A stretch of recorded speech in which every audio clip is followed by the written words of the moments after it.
കല്യാണച്ചക്കൻ എവനെന്ത് പറ്റി? അയ്യോ ഒന്നും പറ്റിയതല്ല, ഇത് പുതിയ സ്റ്റൈലാ. പുതിയ ഫ്ലാഷ്. ഇപ്പോഴത്തെ പിള്ളേരുടെ ഓരോരോ കാര്യങ്ങള് കൊള്ളാവണ മക്കളെ. സമയം കളാതെ അകത്തേക്ക് കയറാം. സമയമൊന്നും ആയിട്ടില്ല. രാഹുകാലം കഴിയാതെ കേറുന്ന പ്രശ്നമില്ല. ഓ എന്തോന്ന് രാഘുവാനം, ഒന്നുമില്ല, നമ്മളൊക്കെ പിള്ളേരില്ലേ. അല്ല നമുക്കൊക്കെ പിള്ളേരില്ലെന്ന് ഒറ്റ അടി വെച്ചിരിഞ്ഞ എല്ലാവരും കേറിയിരിക്കുക. കേറിയവരൊക്കെ അവിടെ ഇരിക്കും. രാഹുകാലം കഴിയാൻ ഞാനും എന്റെ മോനും കേറുന്ന പ്രശ്നമില്ല. എടാ എന്റെ കല്യാണത്തിന് ഒരു രാഹുകാലം കഴിയാൻ ഞാൻ ഇറങ്ങിയിട്ടില്ല. വെറുതെ അല്ല, ഭാര്യ ഇടിവെട്ടേറ്റ് മരിച്ചു. കല്യാണത്തിനല്ലേ എല്ലു പിടിക്കല്ലല്ലോ കൊണ്ടുപോകുന്നത്.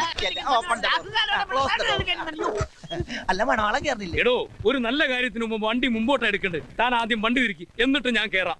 അല്ല വണ്ടി തിരിക്കാം, അവിടെ നിന്ന് മാറിയിക്ക്. എടോ താൻ വണ്ടി എടുക്കടോ. വണ്ടി എടുക്കാം അവിടെ. എടോ വണ്ടി എടുക്കാൻ. എന്റെ അമ്മോ.